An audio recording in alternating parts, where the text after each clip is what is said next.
이번 주일에 관련된 영성 일기의 말씀이 영접하는 자에 대한 말씀입니다. 이 영접이라고 하는 것이 다른 종교에 있는가, 다른 또 철학적인 가르침에 있는가, 신과 인간의 관계, 절대적 하나님과 인간의 관계에서 어떤 종교에서도 영접이라고 하는 말은 쓰고 있지 않죠. 우리 성경에서만큼은 영접이라는 말을 쓰고 있습니다. 그것은 뭐냐 하면, 첫째는 하나님의 존재가 인격적 존재라고 하는 것입니다. 하나님은 제1원인이라든지 가장 높은 도덕적인 선이라든지 그 거룩이라든지 하나의 물리적인 원리나 태극이나 이와 같은 것이 아니라고 하는 것이에요. 인격적인 존재이면서 천지 만물을 지으신 주체라고 하는 것이죠. 만물의 섭리를 부여하시고 또 무로부터 유를 창조하시고 아무것도 없던 것에서 이렇게 만물이 또 생명이 존재할 수 있도록 지으신 분인데, 그분이 바로 인격적 존재라고 하는 것입니다.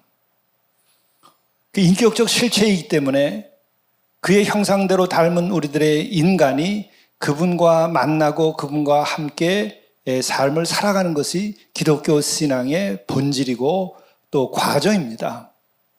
그럴 때 그분과의 만남을 갖는 것은 바로 영접을 하게 되는 거죠. 인격적인 한 실체요 존재이기 때문에 그분을 받아들이는 것이 영접입니다. 영접이라는 것은 데코마이라고 헬라어에서 얘기하고 있는데, 이것은 우리들이 나그네가 길을 가다가 어느 집에 도움을 받기 위해서 들어올 때도 데코마이, 영접하는 거예요. 어려운 사람들에 대해서도 영접하는 것이고, 그러니까 그것은 사랑과 긍휼의 마음을 가지고, 곧 다시 말하면 가장 인격성 가운데 가장 진실하고 귀한 것이 그 사랑의 마음이고, 또 그렇게 긍휼하게 여기는 마음이고 그런 것이죠. 그럴 때 우리는 하나님에 대하여서 안다라고 하는 표현이 구약에도 나옵니다만은, 그 구약에도 나오는 하나님을 안다고 하는 말은 대상화하거나 객관화하여서 연구하고 탐구한다는 말이 전혀 아니에요. 그렇게 번역이 될 수밖에 없는 것이죠. 그래서 하나님은 아는 것이 아니라 영접하는 것이다. 그래서 크고 첫째가 하는 계명, 성경 전체를 꿰뚫는 가장 큰 기독교 신앙의 본질, 그것은 내 마음을 다하고 목숨을 다하고 뜻을 다해서 주 너희 하나님을 사랑하라 하는 거예요. 그 사랑의 결과가 영접이라고 하는 것으로 표현되는 거예요. 영접.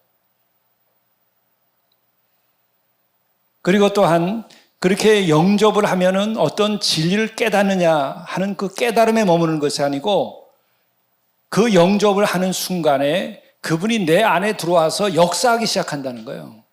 내 인격이 그때부터 그분의 사랑의 힘이 내 안에 들어와서 그렇게 행하게 나를 만들어 주신다는 거예요.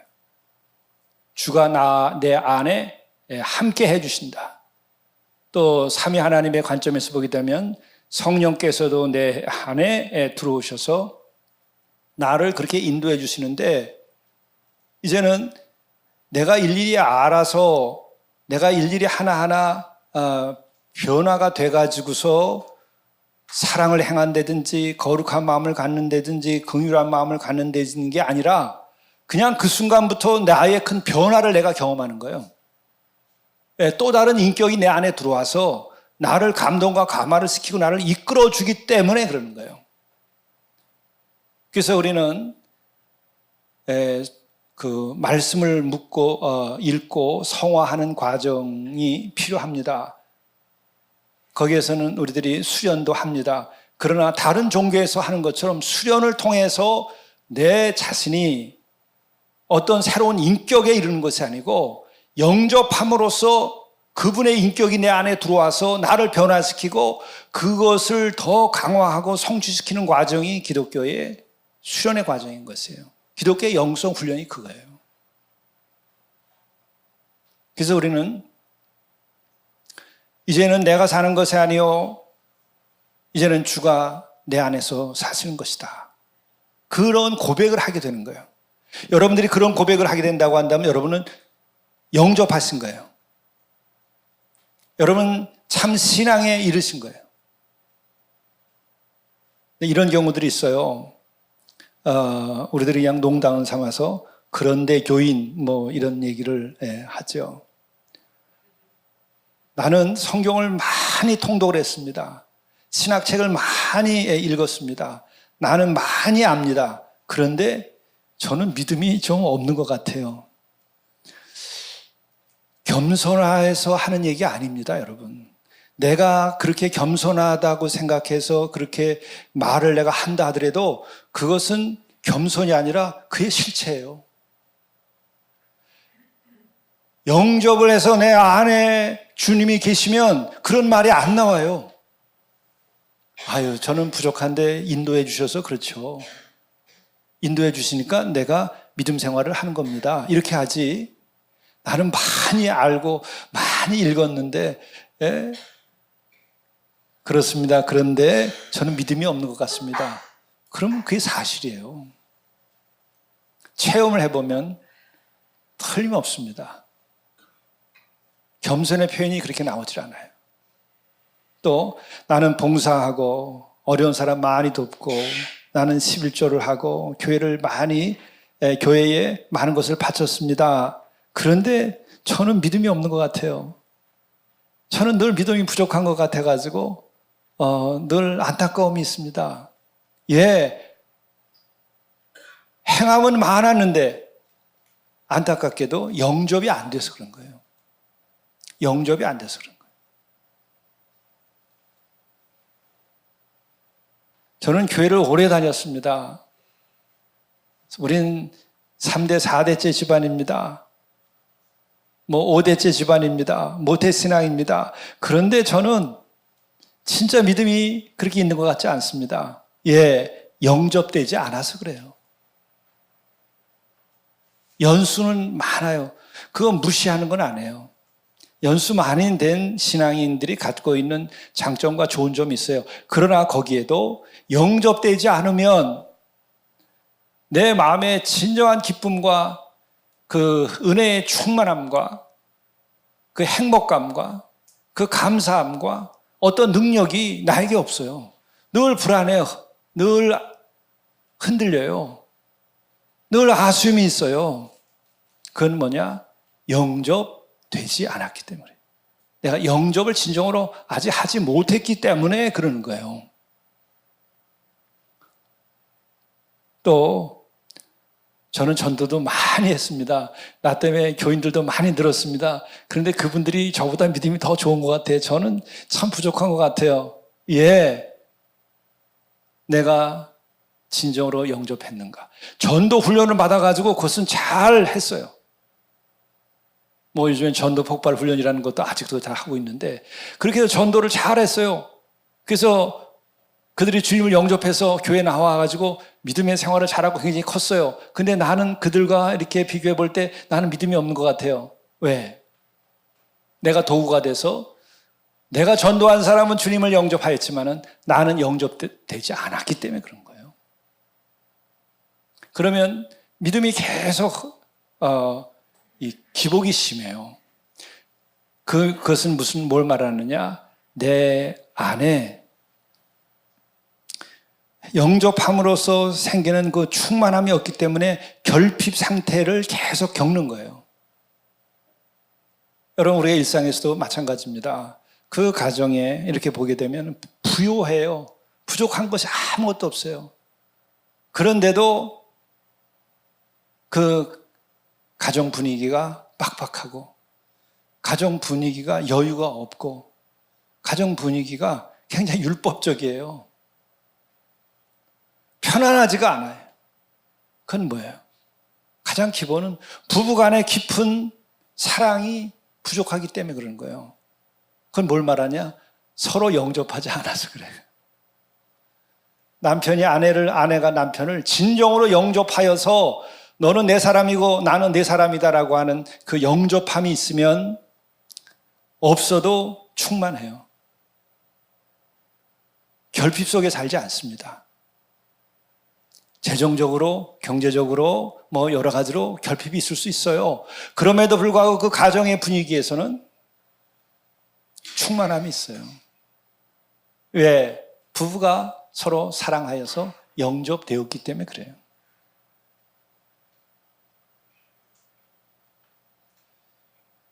그리고 또 하나는 위험한 것이 있는데 그것이 뭐냐?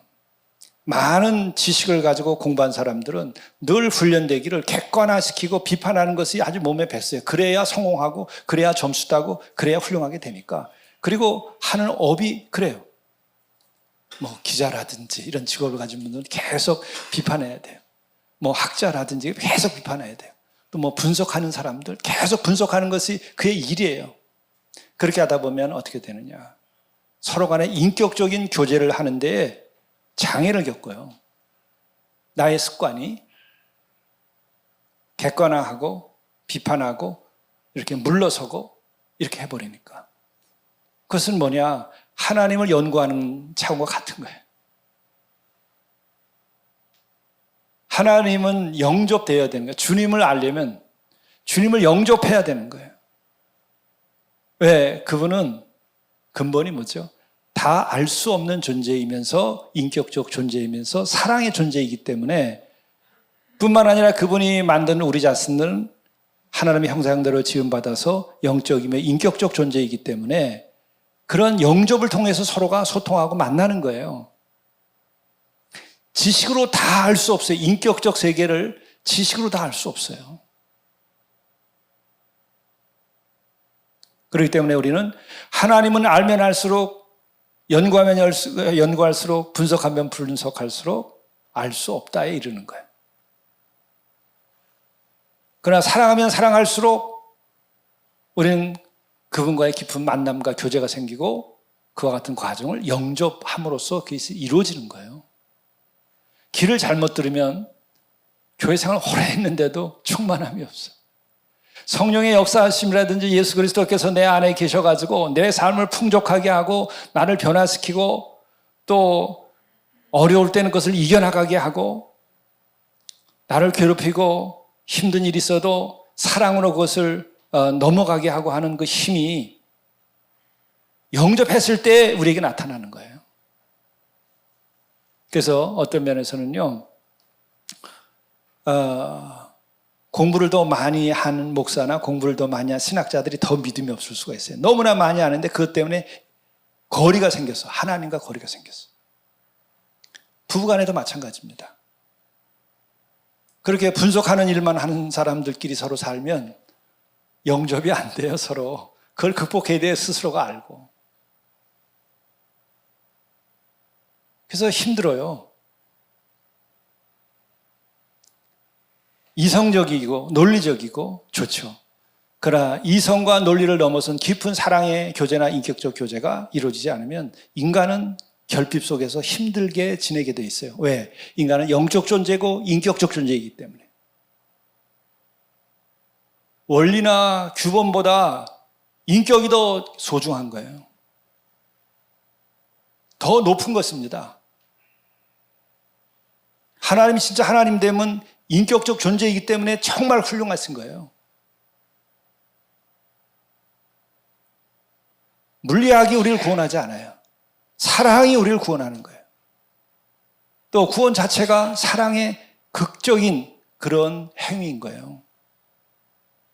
그리고 더더욱이 인간은 영과 혼과 육을 가지고 있기 때문에 지식으로, 분석으로 그 영혼이 만족과 기쁨, 감사를 누릴 수가 없게 돼 있습니다.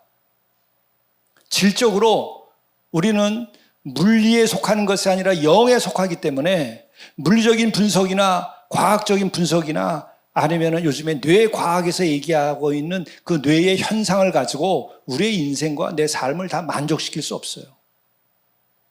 그것을 아는 것이 성경을 제대로 깨닫는 겁니다. 그래서 예수께서는 영접하라는 얘기를 하세요. 그래서 이 말씀드린 것처럼 우리가 크고 첫째 가는 계명, 내 마음을 다하고 목숨을 다하고 뜻을 다해서 주 너희 하나님을 사랑하라. 이것이 첫째 가는 계명이요, 이것이 진리요, 이것이 하나님과 우리의 관계에서 영접하게 되는 그런 만남의 이야기를 하게 되는 근거입니다. 이게 다 하나로 통하는 것이죠. 그리고 또한 우리들이 제대로 살려면 이웃을 내 몸처럼 사랑하라.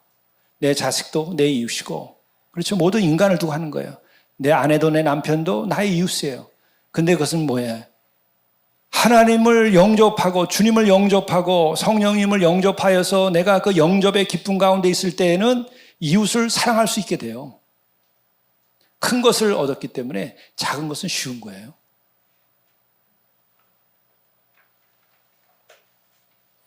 그래서 우리가 전도할 때도 그렇게 하는 겁니다. 주님을 영접하십시오.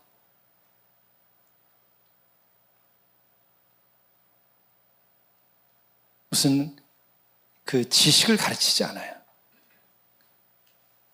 우주의 오늘 말씀을 보게 되면은 바로 예수님을 영접하는데 그 예수님을 영접하는 것이 곧 나를 보내신 이 곧 하나님을 영접하는 것이다. 이렇게 얘기해요. 하나님을 어떻게 알 수 있을까? 예수님을 영접하면 하나님을 영접하게 되는 것이고, 영접함으로써 우리가 원하는 그 하나님의 실체와의 소통이 이루어지고 만남이 이루어지는 거예요. 지식의 대상으로서의 하나님은 우리 손 안에 있지 않아요. 절대 우리 손 안에 있지 않아요. 그것을 깨달아 아는 것이 실은 참 믿음입니다. 그리고 여기서 우리들이 생각해야 될 것은 뭐냐? 바로 예수님과 하나님은 동등되다고 하는 것을 오늘 이 마태복음에서도 얘기를 해주고 있는 것이죠. 삼위일체의 그 말씀이, 삼위일체라는 말이 성경에 있을까요? 성경에는 그 자체는 없어요. 삼위일체라는 것은 신학적이고 교리적인 표현이고 그것에 근거하는 말씀이 여기 있는 거예요. 그래서 예수님을 영접하면은 곧 나를 보내신 이 하나님을 영접하는 것이다. 그래서 예수님을 영접하면 내가 하나님을 영접하는 것이기 때문에 하나님을 알고 하나님이 내 안에서 역사하기 시작한다. 이렇게 이해를 하면 되는 것이죠. 그리고 이와 같은 것은 이미 41절에 나온 것처럼 선지자의 이름으로 선지자를 영접하는 자는 선지자의 상을 받을 것이요. 그것은 이미 구약 성경에 같은 원리가 나오는 거예요. 왜? 이미 신명기에서 내 마음을 다하고 목숨을 다하고 뜻을 다하여 주 너희 하나님을 사랑하라 하는 이 같은 맥락의 말씀을 해 주신 바가 있는데 그 원리가 다 적용되는 겁니다. 선지자의 경우에도. 또 의인의 이름으로 의인을 영접하는 자는 의인의 상을 받을 것이요. 그리고 예수님을 영접하면 곧 하나님을 영접하는 것이고, 예수님께서 우리 안에 계셔서 우리를 하여금 충만케 하시고 우리를 능력 있게 하시고 또 하나님의 자녀가 됨을 우리가 확신하게 하시고, 나의 영적인 능력으로 그 충만함은 그 사랑의 충만함으로 내 인생을 복되게 살아가고 거룩하게 살아갈 수 있어요. 내 안에 그 사랑의 충만함이 없으면 여러분 복되게 아무리 살고 싶어도 살아갈 수가 없어요. 인간은 영적 존재고 사랑의 존재이기 때문에 그래요. 세상은 그렇게 안 가르치는데 그게 잘못된 거예요. 그렇다면 우리가 다시 한번 생각하는 것은 어떻게 하면 우리가 예수님을 진정으로 영접할 수 있고 그로 인하여 하나님을 영접하는 것이 될 수 있을까? 그 첫째가 바로 신앙 고백이라는 거예요. 신앙 고백은 어떤 그 물리나 혹은 과학의 문제를 풀어서 답을 얻는, 그래서 이게 진리다 이렇게 말하는 게 아니고 사랑을 말하는 거예요. 고백은 사랑을 말하는 거예요. 인격적인 지평에서 일어나는 겁니다. 영적인 지평의 이야기예요. 물리의 차원이 아닙니다. 더 높은 영적 차원의 이야기예요. 그런데 그 고백은 뭐냐? 주는 그리스도시요 살아계신 하나님의 아들이라고 하는 이 신앙 고백이 곧 참된 사랑의 표현이 되는 거예요. 그럴 때 주님을 영접하게 되는 겁니다. 우선 주라고 말하는 것은 다 아시는 것처럼 주인이라고 하는 뜻이에요. 하늘과 땅과 내 자신의 당신은 주인이십니다. 이게 놀라운 은총이에요. 이건 깨달음보다 더 큰 환함을 얻고 그 은혜를 경험하는 거예요. 이 만물에 내 생명에 주를 발견하고 그를 체험하고 그를 볼 수 있게 되는 것이 이게 가장 큰 은총인 거예요. 여러분이 그것이 이루어지지 않으면 우리는 그냥 객체가 되는 것인데, 객체가 되는 것은 뭐예요? 죽음으로 끝나는 것이고 험으로 끝나는 것이고 흙으로 끝나는 것이고 먼지로 끝나는 것이에요. 우주 만물의 주체가 되시는 분, 주인이 되시는 분을 만나면 나는 그 안에 거함으로써 그의 영원하심과 함께 영원함에, 그의 거룩하심과 함께 거룩함에, 그의 사랑하심 안에 내가 사랑에 거하는 거예요. 그러면 누가 복을 받아요? 내가 사랑이 있으면 세상은 다 사랑으로 내 인생을 모든 관계를 내가 경작을 할 수가 있어요. 내 안에 사랑이 없으면 내가 내 삶을 사랑으로 경작할 수가 없어요. 내 아내나 남편이나 자식이나 내 친구나 누구에게도 사랑으로 충분하게 경작할 수가 없어요. 뿐만 아니라 농사를 지어보니까 땅을 경작할 때도, 나무를 심을 때에도, 꽃을 심을 때에도 마찬가지야. 내 안에 사랑이 있어서 사랑으로 경작하면 잘 자라요. 힘이 안 들어요. 꽃씨를 뿌리면서도 참 좋게 생각하고, 너 꽃이 잘 피어라. 나무로 가지를 쳐주면서도 잘 자라라. 지난번에 나무 큰 것을 한 9그루 정도를 옮겨 심었어요. 근데 봄에 보니까는 막 잎이 다 노랗게 막 죽어가는 거예요. 이 살려야 되겠다. 그래서 또 방법도 알아가지고 그냥 해를 써서 노랗게 가지가 죽어가는 거 다 잘라주고, 또 산소 호흡이 더 되도록 하기 위해서 땅에 흙을 두껍게 덮은 걸 다 벗겨주고 1cm 정도만 남기고 다 벗겨줘야 돼요. 그래야 땅에 공기가 들어가서 산소 호흡을 합니다. 똑같아요, 사람이랑. 나무도 호흡이 안 되면 죽어요. 그리고 죽은 가지는 잘라줘야 돼요. 우리가 여기 썩으면 손을 잘라주듯이 똑같아요. 그거 하는데 며칠 걸렸어요. 근데 어제도 보면서 기뻐하는 거예요. 살아났어. 홍시 형제 보도 신기하지 않냐? 야, 쟤 살아났다. 사랑의 마음을 가지고 하면 나무도 사는데 그거 그냥 갖다 막 꼽아놓으면요 죽어요. 하물며 영적인 존재인 내 자식과 내 아내와 남편과 친구들, 성도들, 여러분 사랑의 마음으로 해야 되는데, 우리들이 가지고 있는 사랑의 마음이라는 것이 여러분 얼마나 대단한 걸까요? 인간이 가지고 있는 사랑의 마음이라는 것은 얼마나 대단할 걸까요? 이 접시에 물 한 그릇 채우는 곳에서 지나지 않아요. 샘이 터져야 돼요. 샘이 터지려면 어떻게 되느냐? 하늘에서 비가 와야 샘이 생겨요. 하나님을 영접해야 돼요. 주를 영접해야 돼요. 그분은 사랑이세요. 그분을 영접하면 그분이 내 안에 계셔서 내 안에 사랑을 나에게 주시는 거야. 그러면 그때부터 내가 행복해져요. 세상이 다 메말라서도 내 안에 샘이 터지기 때문에 행복해져요. 주변이 다 사막이어고 모래바닥이어도 오아시스는 샘을 물을 내고 거기에서 다른 식물을 기르는 거예요. 내가 오아시스가 돼야 되는 거예요. 주를 영접하고 내 인생을 산다고 한다면 내가 오아시스가 돼서 내 가정이 사랑이 충만하게 흘러넘쳐야 돼요. 목사가 되고 장로가 되고 교회를 섬기는 임원이 되면 내 안에 주가 계셔서 주가 역사하심으로써 내 안에서 그 사랑이 넘쳐서 우리 교회가 사랑이 넘쳐야 되는 거예요. 그게 능력이에요. 진정한 성공과 진정한 행복은 뭐예요? 사랑의 힘으로 사랑을 성취할 때 주어지는 거예요. 거룩은 뭐예요? 그 사랑의 열매가 거룩이에요. 그리스도의 향기, 사랑의 열매에서 나는 거예요. 그 시작은 우리에게 오신 주님, 그 주님이라고 하는 것은 이 만물의 주인이 오셨는데 그 만물의 주인을 그리스도라고 하고 메시아라고 하고 구세주라고 하고 구원주라고 하고 그분이 곧 하나님이시기도 하고 이렇게 얘기하는 거예요. 그분을 영접하며 내 안에 사랑이 충만하게 되는 거예요.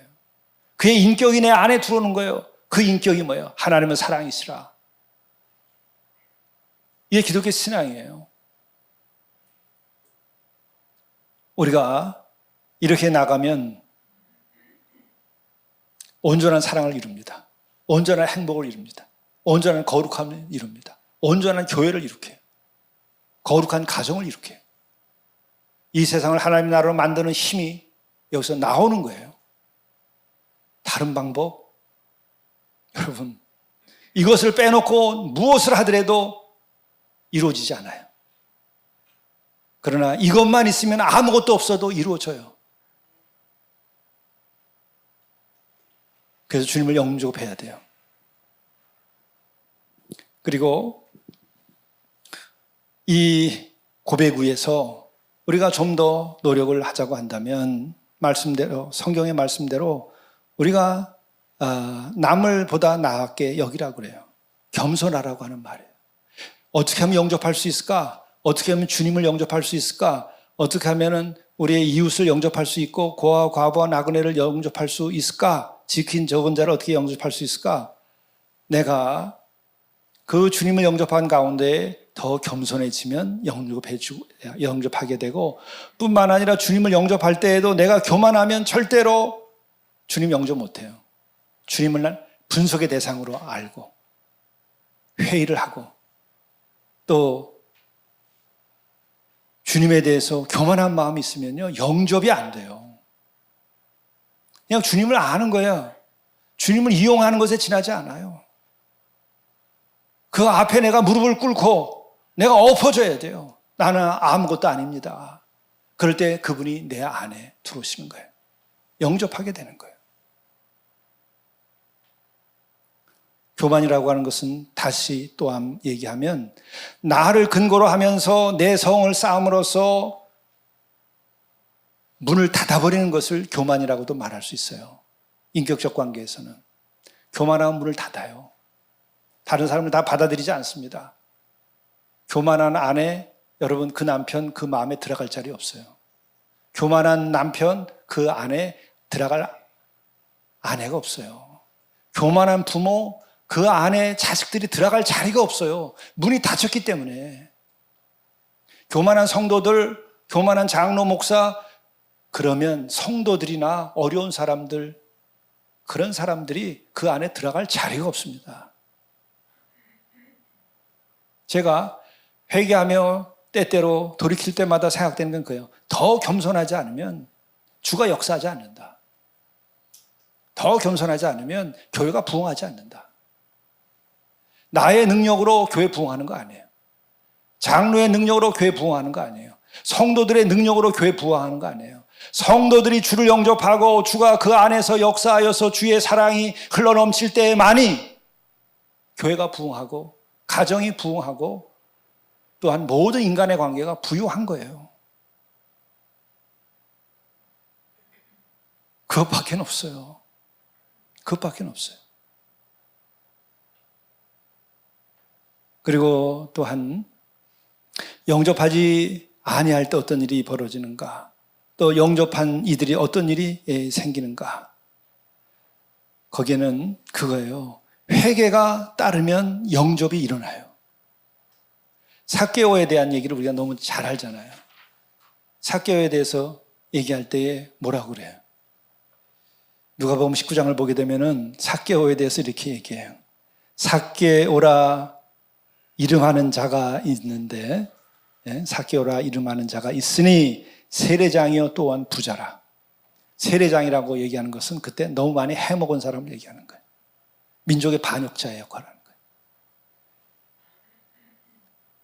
식민지하에 있으면서 민족의 정말 피를 빨아가지고 로마에다 보내고 그리고 나머지는 다 자기가 떼어먹는 거예요. 그래서 부자가 됐대요. 그러니 얼마나 형편없는 인간이겠습니까? 근데 그가 예수를 뵙게 되죠. 그러니까 이제 악이 극에 달하니까, 죄가 극에 달하니까 자기가 못 견디겠죠. 인간인데. 그러니까 예수님이 오신다 그러니까는 자기가 이제 보고 싶었던 거죠. 그렇게 해서 그는 이제 돌무화과 나무에 올라갔었다는 얘기를 우리가 다 알죠. 그때 예수님께서 지나가다가 19장 5절을 보면 그래요. 예수께서 그곳에 이르사 쳐다보시고 이르시되 삭개오야 속히 내려오라. 내가 오늘 내 집에 유하야 하겠다. 죄인의 집에는 아무도 들어가지 않는데 같은 죄 짓는 패거리들만 드나드는 집이었는데 하늘에서 오신 예수님께서 내가 네 집에 들어오겠다. 이게 얼마나 영광스러운 일입니까? 6절에 급히 내려와 즐거워하며 영접하거늘. 나 이제 민족의 반역자 노릇 또 피를 빨고 내가 부자로 사는 거 이제 그만두겠다 한 거죠. 그래서 그게 영접과 같이 일어나는 거예요. 그것은 왜 그러냐? 그가 영접한 후에 그 얘기하죠. 8절에 삭개오가 가서 주께 여짜오되 주여 보시옵소서 내 소유의 절반을 가난한 자들에게 주겠사오며. 집에 가보니까 어떻겠어요? 뭐 좋은 게 많겠죠. 이 소유의 절반은 가난한 자들에게 내가 주겠나이다. 이게 영접과 동시에 일어나는 현상이에요. 내가 그러한 그 죄 사함, 죄에서 벗어나고 하는 그런 그 자유함을 내가 경험했다고 한다면 그분은 주님을 영접한 사람이에요. 주님을 영접한 사람은 그 자유를 경험하게 돼 있어요. 내가 해먹은 거 그 다음에 4배로 갚겠습니다. 그리고 내 가진 거 반은 잘라서 주겠습니다. 왜? 사랑이 넘치니까. 자유함이 있는 거예요. 그게 성경에서 말하고는 복됨이에요. 그래서 성경은 항상 복됨과 거룩함이 같이 한 짝으로 간다는 거 우리가 다 아시죠? 그래서 그가 영접함으로써 새로운 존재가 돼버리죠. 그러니까는 예수께서 9절에 보면 선포해요. 오늘 구원이 이 집에 이르렀으니 이 사람도 아브라함의 자손이로다. 택함받은 자손이다. 구원받았다. 그 표현인 거예요. 여기서. 바로 이렇게 주를 영접하는 때에는 회개가 동반하는 거예요. 한 짝으로 가요. 앞서거니 뒤서거니 하면서. 그리고 거기에 따라서 우리가 자유가 오고 구원의 확신에서 오는 능력이 생겨요. 그리스도인은 그 능력을 가지고 뜨겁게 살아가는 거예요. 네, 마지막 경고를 하다 보면은 그런 말씀이 마태복음 10장 14절에 보게 되면 제자들에게 그런 말씀을 하십니다. 누구든지 너희를 영접하지도 아니하고 너희 말을 듣지도 아니하거든 그 집이나 성에서 나가 너희의 발의 먼지를 떨어버리라. 이것을 증거 삼으라. 무관하다고 하는 것을 선포하라는 거예요. 이건 굉장히 완곡한 표현인데 저주를 선언한 것과 같은 거예요. 하나님께서 너희를 모른다. 주께서 모른다 하시는 말씀을 이렇게 하시는 거예요. 영접해야 되는 거예요, 기독교는. 그리고 이 점에서 생각하게 되면 자꾸 우리는 누구를 이렇게 복음을 전할 때 안타까운 마음으로 복음을 전합니다. 그럼 우리가 꼭 약자가 되는 것 같아요. 아니에요. 내가 사랑이 많아서 아직 사랑이 구원을 모르고 또 안타깝게 살아가는 것을 우리가 불쌍하게 생각하고 돕는 거예요. 우리들이 복음 전하는 게 마치 무슨 구걸하는 것처럼 스스로 생각하는 교인들이 있어요. 그런 경우는 뭐예요? 대부분이 진짜 영접의 경험이 없어서 그래요. 지적으로 또 혹은 교회 오래 다닌 그 관습적인 신앙 이런 것에 머무르기 때문에 율법적 신앙에 머무르기 때문에 그렇게 하게 되는 거예요. 그러나 영접하게 되면 그런 마음이 들질 않아요. 영접하게 되면 불쌍하게 생각하고 예수 믿어야지. 주님을 영접해야지. 그래야 내가 나처럼 복되고 거룩하게 되고 자유함을 얻는다. 날 봐라. 내 스스로가 나에 대해서 자증하는 힘이 있기 때문에 스스로를 구차하게 생각 안 해요. 고난과 핍박을 받아도 괜찮아요. 영접하는 사람들이 갖고 있는 그 마음의 자세이고 태도고 또 힘이에요. 그러니까 우리들이 오늘 큰 것을 우리가 말씀을 주신 걸 가지고 배웠는데 바로 그것입니다. 기독교 신앙의 본질, 또 어떻게 하면 기독교 신앙은 올바른 기독교 신앙을 가질 수 있는가, 또 더 좋은 신앙을 어떻게 가질 수 있는가, 그것은 영접하라는 것이다. 주님을 영접하고 또 주님을 영접하게 되면 곧 그것이 하나님을 영접하는 것이요, 그것으로 인하여 영접이라는 것은 우리 안에 모시는 거예요. 그럴 때 실제로 그 삼위 하나님은 우리 안에 들어와서 내주하시고 함께 하신다는 거예요. 그래서 그분은 또한 인격적 존재이면서 사랑의 존재이기 때문에 내 안에서 사랑의 오아시스를 터뜨리는 거예요. 내 주변은 다 사막이어도 내가 오아시스로 사막을 옥토로 만들 수 있는 거예요. 남들을 기다리고 남들에게 손 벌리지 마세요. 내가 물을 퍼주고 내가 세상을 변화시키는 거예요. 교만해서가 아니라 사랑하기 때문에 사랑을 행하는 거예요. 그래서 오늘 말씀도 끝에는 누구든지 제자의 이름으로 이 작은 자 중 하나에게 냉수 한 그릇이라도 주는 자가 내가 진실로 너에게 이르노니 그 사람이 결단코 상을 잃지 아니하리라 하시니라. 이것은 뭐냐? 제자들이 복음을 전하고 말씀을 전할 때 이게 구차하게 뭐 이렇게 도와달라고 그러고 교회 나와달라고 그러고 그게 아니에요. 주를 영접한 이가 복음을 증언할 때에, 주를 영접하라 할 때에 그 영접을 하게 만들어주는 이쪽에 주가 계신 거예요. 그렇기 때문에 이것을 따라 행하고 영접하는 자는 그가 복받는 것이고, 또 만일 이걸 거절하는 건 하나님을 거절하는 거예요. 그러니까 우리들이 복음을 전하거나 또 진리를 우리가 선포하거나 또 사랑을 실천할 때에 쭈삣쭈삣할 거 없어요. 교만할 것도 없어요. 내 안에 계신 주의 인도하심 따라서 오아시스가 사막을 푸르게 만드는 것처럼 그렇게 힘을 가지고 행하는 거예요. 그 길의 시작은 영접에 있다. 주께서 여러분 안에 내주하시기를 바랍니다. 기도하시겠습니다. 너희를 영접하는 자는 나를 영접하는 것이요, 나를 영접하는 자는 나를 보내신 이를 영접하는 것이니라.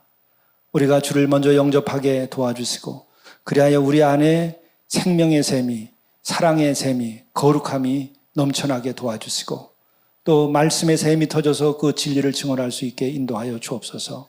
이것을 통해서 다른 이들도 주를 영접하고 그들도 복되고 거룩한 삶을 살아갈 수 있도록 인도하여 주옵소서. 우리야 또한 아직 주를 온전히 영접하지 못한 경우에 영혼들은 진정으로 주 앞에서 겸손하게 주를 맞이하게 하시고, 이 진리를 알고 모두가 다 주를 영접하는 가운데에 복된 삶, 사랑이 충만한 삶, 거룩한 삶을 이루도록 도와주옵소서. 우리 주 예수 그리스도의 이름으로 간절히 기도드리옵나이다. 아멘.